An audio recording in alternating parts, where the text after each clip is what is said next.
This Alexa Flash Briefing is sponsored by Team Automotive Group. Hello everyone from WAFB Channel 9. I'm Matt Williams with those Thursday headlines. Welcome to that Friday Eve of yours. Bundle up as you get out there. The sun is rising over South Louisiana, as you can clearly see right there. But yeah, you're going to definitely want to grab a coat. We're going to show you some of the temperatures here in a quick minute. Before we get to that though, I want to walk you through some of the headlines you're walking out into, including this. So this conversation, these kinds of conversations, playing out in a number of states across the country. You have a Chalmette woman right now filing, looking to keep Donald Trump, the former president, off of Louisiana's primary presidential ballot. So again, this is conversations happening in a number of states. It's obviously grabbed a lot of attention in Colorado. Now, the folks who are following this don't think it's going to go, this one's going to go too far, just as it has not, the same kind of effort, gone too far in a number of other states. But the one that has a lot of the focus is that one in Colorado, eventually headed towards the U.S. Supreme Court. Depending on a ruling there, you could see more of this play out in different states across the country. But yeah, Louisiana officially in on that conversation now as well with this particular lawsuit.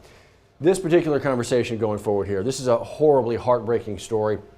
A 16-year-old killed, a 13-year-old injured. This is a police pursuit across multiple jurisdictions and parishes. Started with a report of a stolen car in New Orleans, goes through a couple different parishes here, Iberville included, then ends up in Point Capee Parish with just a fiery crash here.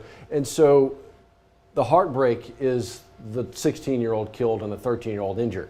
What happens now, though? Well, conversations may be playing out, and they already are, with lawmakers about what needs to happen when it comes to, for instance, police pursuits, jurisdiction to jurisdiction, parish to parish, city to city. Sheriff Brett Stassi there in Iberville saying, yeah, we may need the state law in place that kind of governs this, because from parish to parish and district to district, the high-speed police pursuit policy can shift and change, which makes things complicated. We'll see what and if these conversations are had with lawmakers. Actually, lawmakers got a conversation going on this morning, set for about 9 o'clock. Violent Crime Task Force is meeting, talking about some plans they've already kind of voted on and put in place. They're voting to move it forward again as well towards the regular legislative session to see what can be done there. If you recall, violent crime was going to be part of perhaps a special session, but they've already got that special session they need for the redistricting, so this may be folded into the regular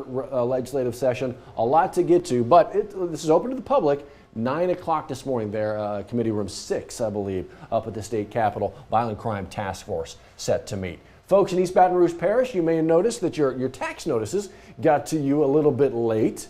And because of that, you get a later deadline to make sure you write that check and send it on into the Assessors Office. January 16th is now that deadline. You can find all the information you need right here.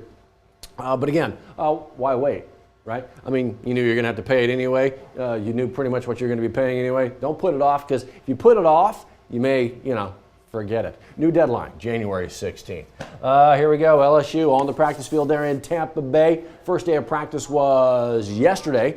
They got there the day before, right? And so now they're kind of getting ready, getting their sea legs. No, their Tampa Bay leg, their bay legs. They're getting their bay legs. Is that a thing? Whatever. Getting ready for Wisconsin in the ReliaQuest Bowl. And most of the guys have opted in here to play in this bowl game. You have a lot of teams where a lot of the players, depending on the bowl game, they opt out, and it's just a completely different looking team. LSU looks very familiar to fans, very similar to what you've seen them play all season long. We'll see what they're able to do. Our sports director, Jacques Doucet, is along for the ride there in Tampa. He'll have reports for you a little bit later on today as well. And here's a report for you. No big winner yesterday in Powerball, meaning it is now $760 million.